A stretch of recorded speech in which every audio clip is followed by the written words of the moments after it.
మాధవి లత గారు ఇప్పుడు ఈ సిచ్యువేషన్లో ఏం ఫేస్ చేస్తున్నారో వెరీ సారీ ఫర్ దాట్. ఎందుకంటే ఒక మారల్ సపోర్ట్గా చెప్పగలుగుతాను తప్ప తన తన ఫీలింగ్స్ని అంటే ఎలా సాటిస్ఫై చేయాలో అర్థం కావట్లేదు. But what ever she's facing and what ever she's said ఇప్పుడు మీ అందరి ముందు చెప్పింది. తను ఆల్మోస్ట్ 2 డేస్గా నాకు చెప్తూనే ఉన్నారు. అండ్ ఎంత పెయిన్ అనేది యాజ్ మనందరికీ సిస్టర్స్ ఉన్నారు, మదర్స్ ఉన్నారు, 100% మదర్స్ ఉండాలి. వీ నో ఒక లేడీ ఇంట్లో ఎలా ఫీల్ అవుతాయి, ఎలా ఎలా ఉంటుంది పెయిన్ అనేది. సో ద సేమ్ థింగ్ నేను మాధవిలత చెప్పినప్పుడు అదే ఫీల్ అయ్యాను నేను. అండ్ ఇట్స్ ఇస్ అన్ఫార్చునేట్, ఇలా పెద్దోళ్ళు ఎంతో ఎక్స్పీరియన్స్ ఉండేవాళ్ళు ఇలాంటి మాటలు మాట్లాడటం అసలు ఏమీ తెలియకుండా. బేసిక్గా వచ్చేసి మీరు ఒక పోస్టర్ చూసి మాట్లాడుతున్నారు, బట్ ఆ పోస్టర్ అనేది దాని వెనక క్రియేటివిటీ ఉందండి. అది అలా ఉండదు జనరల్గా. మేబీ అది మీకు ఐడియా లేకుండా మనం చెప్పేస్తున్నారేమో. It's all creativity.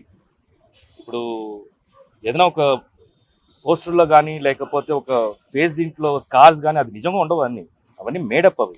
So first బేసిక్గా నేను ఎక్కువ డీటెయిలింగ్ వెళ్ళట్లేదు, ఎందుకంటే నిజంగా కొన్ని మనం మాట్లాడి కూడా చాలామంది పిల్లలు కూడా చూస్తుంటారు ఛానల్స్ని. సో నేను కొంచెం లిమిటెడ్గా మాట్లాడుతున్నాను.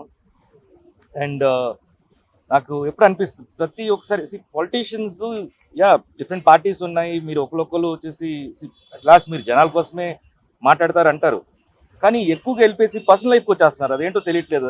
ఈ ఒక నాకు తెలిసి ఒక 12 yearsగా స్టార్ట్ అయింది అది.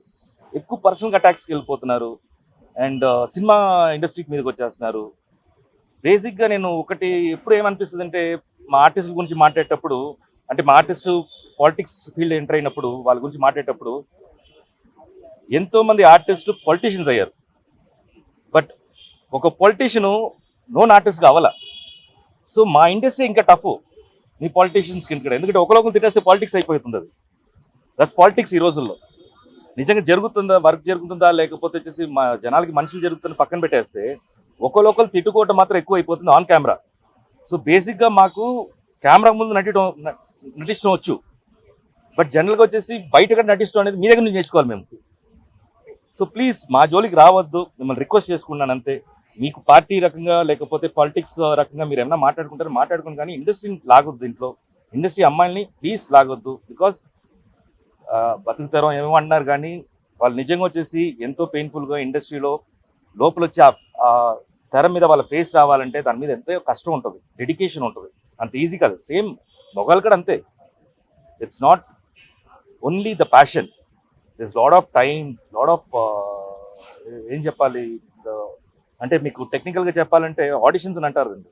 ఆడిషన్స్ ఎన్నో పొద్దు నుంచి నైట్ దాకా వచ్చేసి ప్రతి ఆఫీస్కి వెళ్తేనే ఆ గుర్తింపు ఎవరో ఒకరు గుర్తిస్తారు.